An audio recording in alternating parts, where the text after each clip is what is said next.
century in USA by a group of Protestant Christians who protested against the church. बुनियाद परस्ती Webster dictionary के हिसाब से ये एक तहरीक थी जो 20वीं सदी के आखिर में आई, यूएसए में वजूद में आई. एक ईसाई ग्रोह था जिसने ये मूवमेंट शुरू किया, जिसे कहते थे प्रोटेस्टेंट्स. कैथोलिक चर्च ये मानता है कि बाइबल का पैगाम खुदा की तरफ से है. ये प्रोटेस्टेंट ग्रोह, प्रोटेस्टेंट क्रिश्चियन ये कहते हैं कि सिर्फ बाइबल का पैगाम खुदा की तरफ से नहीं है, लेकिन हर अल्फाज, हर हुरूफ बाइबल का खुदा की तरफ से है. अगर कोई शख्स ये साबित कर सके कि बाइबल का हर अल्फाज, हर लफ्ज, हर हुरूफ, हर लफ्ज, हर हर्फ अल्लाह की तरफ से है, खुदा की तरफ से, तो ये मूवमेंट अच्छा मूवमेंट है. लेकिन अगर कोई ये साबित कर सके कि बाइबल का हर लफ्ज खुदा की तरफ से नहीं है, तो ये मूवमेंट अच्छा मूवमेंट नहीं है. जब हम ऑक्सफोर्ड डिक्शनरी पढ़ते हैं, हमें पता चलता है फंडामेंटलिज्म का डेफिनेशन. ऑक्सफोर्ड डिक्शनरी में लिखा है कि fundamentalism is strict adherence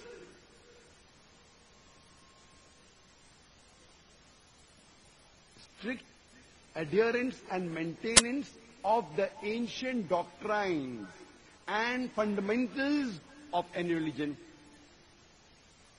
Oxford dictionary के मुताबिक बुनियाद परस्ती के मानी हैं शिद्दत से कोई पुरानी, शिद्दत से कोई मजहब के पुराने उसूलों या बुनियादी बातें पर अमल करना है. लेकिन जब हम रिवाइज्ड एडिशन पढ़ते हैं ऑक्सफोर्ड डिक्शनरी का, तो एक तब्दीली आ चुकी है उसमें. The revised edition of Oxford dictionary says that fundamentalism is a movement, fundamentalism is strict adherence or maintenance of ancient doctrine or fundamentals of any religion, especially Islam. बुनियाद परस्ती शिद्दत के साथ कोई मजहब के पुराने उसूलों या बुनियादी बातों पर अमल करना चाहिए, खुसूसन इस्लाम. ये खुसूसन इस्लाम, especially Islam, is an addition in the revised edition of the Oxford Dictionary. जब भी आप सुने ये फंडामेंटलिस्ट, बुनियाद परस्त, आपके जहन में फौरन आ जाएगा मुसलमान. ये लफ्ज का इजाद किया था, वजूद में आया ईसाई की वजह से. लेकिन अब ये लफ्ज इस्तेमाल किया जाता है मुसलमानों के लिए. जब भी आप कोई मुसलमान का नाम सुनेंगे, आपके दिमाग में फौरन आ जाएगा कि वो बुनियाद परस्त है, वो शिद्दत परस्त है. और हम मुसलमान हमारे डिफेंस पे जाते हैं, हम जाते अपने आप को बचाने के लिए. नहीं नहीं नहीं, मैं बुनियाद परस्त नहीं हूं, मैं शिद्दत परस्त नहीं हूं. मैं कहता हूं कि मैं शिद्दत परस्त हूं. I am an extremist. I'm extremely kind, I'm extremely merciful, I'm extremely loving, I'm extremely honest. मैं कहता हूं कि मैं शिद्दत परस्त हूं, मैं शिद्दत से रहम करता हूं, मैं शिद्दत से प्यार करता हूं, मैं शिद्दत से दया करता हूं, मैं शिद्दत से अदल करता हूं, मैं शिद्दत परस्त हूं. मैं ये जानना चाहता हूं कि ये शिद्दत परस्ती इंसानियत के लिए क्यों बुरी है. मैं सही दिशा में शिद्दत परस्त हूं, गलत तरफ शिद्दत परस्ती इंसानियत के लिए बुरी बात है. लेकिन कुरान मजीद में लिखा है कि आपको शिद्दत के साथ दया करना चाहिए, शिद्दत के साथ प्यार करना चाहिए, शिद्दत के साथ रहम करना चाहिए. जब अदल करे تو شدت کے ساتھ کرو. یہ مت کہو کہ اگر میرا فائدہ ہے تو میں عدل کروں گا, نقصان ہے تو عدل نہیں کروں گا. شدت سے عدل کرنا ہر مسلمان کے لیے فرض ہے. ہم مسلمان اکثر ڈر جاتے ہیں, ہم مسلمان ڈیفنس کے لیے جاتے ہیں, اپنے بچاؤ کے لیے, اور ہمارے قرآن کا پیغام بھول جاتے ہیں.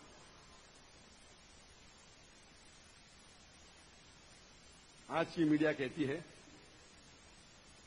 کہ مسلمان دہشت گرد ہے, مسلمز آر ٹیررسٹ. دہشت گرد کی کیا معنی ہے؟ جب کوئی انسان کوئی دوسرے انسان کی دل میں دہشت پیدا کرتا ہے اسے کہتے ہیں دہشت گرد. مثال کے طور پہ اگر کوئی چور پولیس کو دیکھتا ہے, اس چور کے دل میں دہشت پیدا ہوتی ہے, اس وقت وہ پولیس اس چور کے لیے دہشت گرد ہے. اسی پس منظر میں ہر مسلمان کو ہر چور, ہر غلط کام کرنے والے, ہر بلاತ್کار کرنے والے کے دل میں دہشت پیدا کرنا چاہیے. اس پس منظر میں ہر مسلم کو دہشت گرد ہونا چاہیے. جب بھی کوئی برے کام کرنے والا انسان مسلمان کو دیکھتا ہے اس کے دل میں دہشت پیدا ہونا چاہیے. قرآن کہتا ہے کہ برے لوگوں کے دل میں دہشت پیدا کرو. لیکن میں جانتا ہوں کہ عام طور پہ دہشت گرد اسے کہتے ہیں جو معصوم کے دل میں دہشت پیدا کرتا ہے. اس پس منظر میں ایک بھی مسلمان, ایک بھی معصوم انسان کے دل میں کبھی بھی نہیں دہشت پیدا کرنا چاہیے. یہ حرام ہے. کوئی مسلمان اگر کوئی معصوم انسان کے دل میں دہشت پیدا کرتا ہے, چاہے وہ مسلم ہے یا غیر مسلم ہے, وہ اسلام میں حرام ہے. کئی بار وہی انسان, وہی کام, لیکن اس کو دیے جاتے دو القاب. میں آپ کو مثال دوں گا. 60 سال پہلے, 70 سال پہلے, 80 سال پہلے جب ہمارا دیش انگریزوں کو حکومت کے اندر تھا, انگریز ہمارے دیش پہ حکومت کرتے تھے, اس وقت کئی ہندوستانی اس دیش کے آزادی کے لیے لڑ رہے تھے. یہ لوگ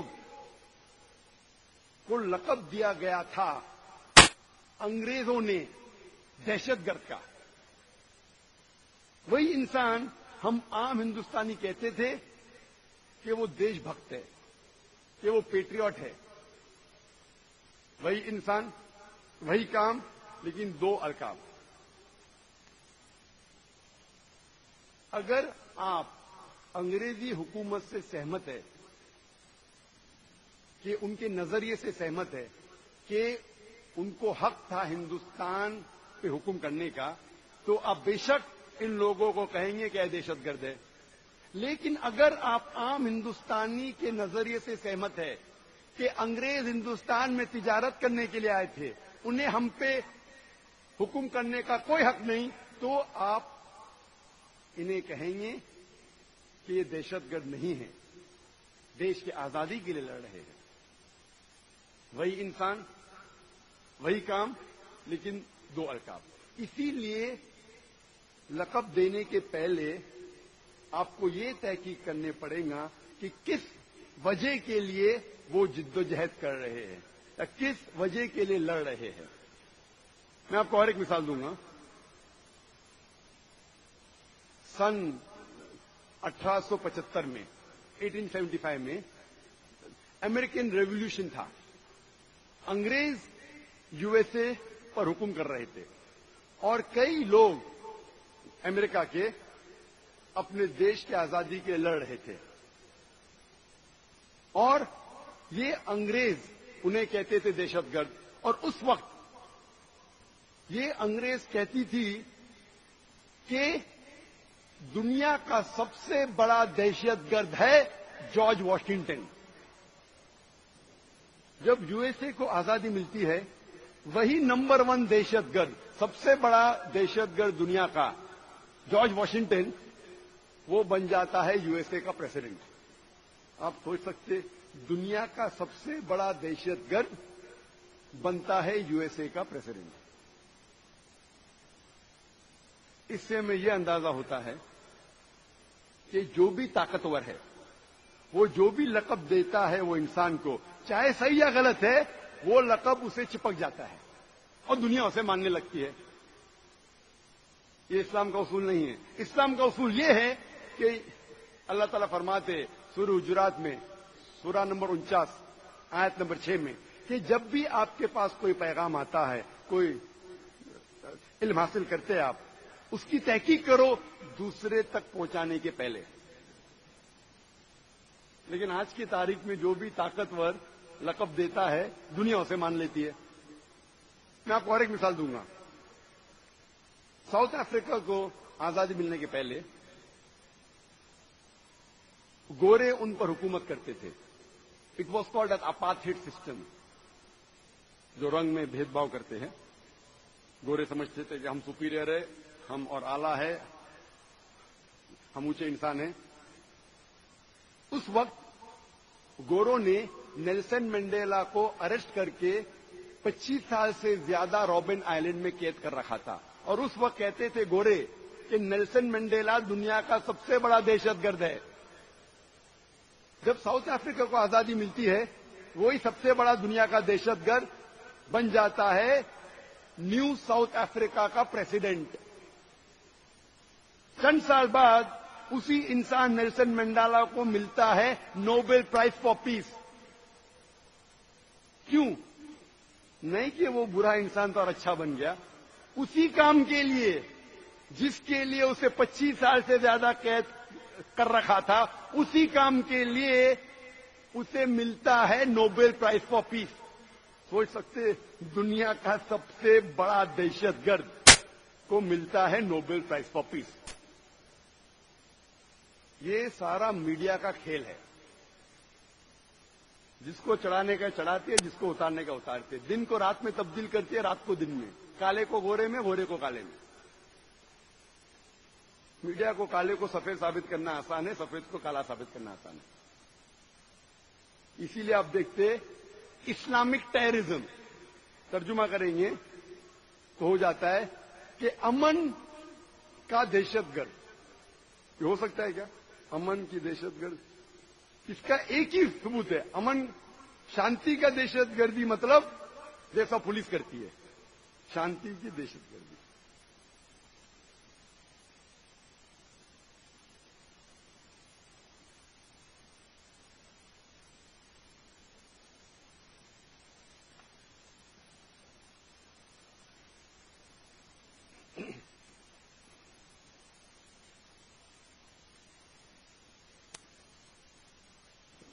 आज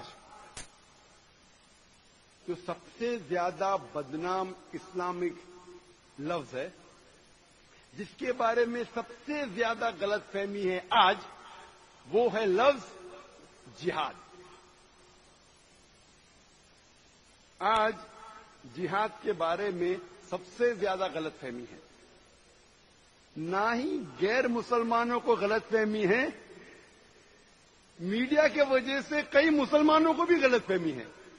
सिर्फ गैर मुसलमान नहीं, मुसलमान भी अक्सर सोचने लगे कि अगर कोई भी जंग मुसलमान लड़ता है, चाहे अपने जाती फायदे के लिए हो, चाहे नाम के लिए हो, चाहे पावर के लिए हो, चाहे जमीन के लिए हो, चाहे माल के लिए हो, उसे कहते हैं जिहाद।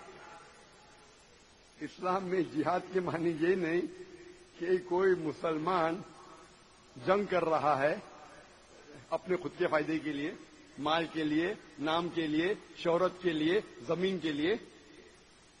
जिहाद की सही मानी है वो आता है अरबी लफ्ज जहदा से, जिसके मानिए हैं जिद्दोजहद।